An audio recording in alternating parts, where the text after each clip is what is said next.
Existe-t-il une herbe qu'on peut consommer sans modération toute l'année, de janvier à décembre, qui pousse partout, dans votre jardin bien sûr, mais y compris dans vos jardinières, sur votre balcon, ou même sur une fenêtre, un appui de fenêtre près de votre cuisine, qui est extrêmement riche? Eh bien dites-vous oui, c'est le persil.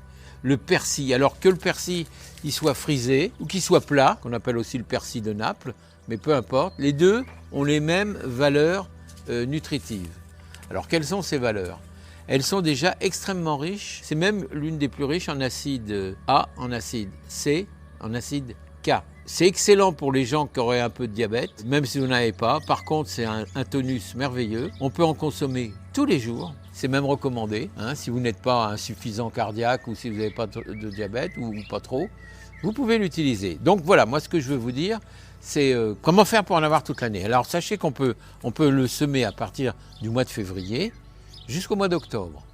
Après, octobre, novembre, décembre et janvier, ça ne sert à rien de le semer, on n'aura pas de germination, mais le reste du temps, on peut, et si on le fait régulièrement, on en récoltera toute l'année. Et je veux ajouter que cette herbe, qui est très bénéfique, n'est pas interdite par la loi, si vous voyez ce que je veux dire. Donc vous pouvez, l'utiliser autant que vous voulez, et vous ferez du bien. C'est un déstressant de première. Ça a beaucoup d'effets, notamment, je ne sais pas si c'est votre cas, mais si vous avez des problèmes digestifs et même des flatulences, une cure de persil ne peut vous faire que du bien. Et à vos voisins aussi.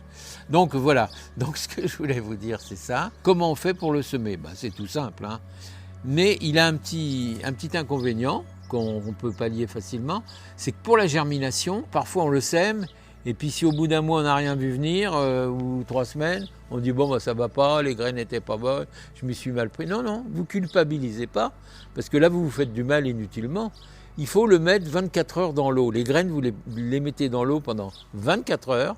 Ça va avoir effet de les ramollir et après, vous pourrez les semer. Je ne dis pas que ça va lever en 2 jours. Ça va lever, mais ça va lever.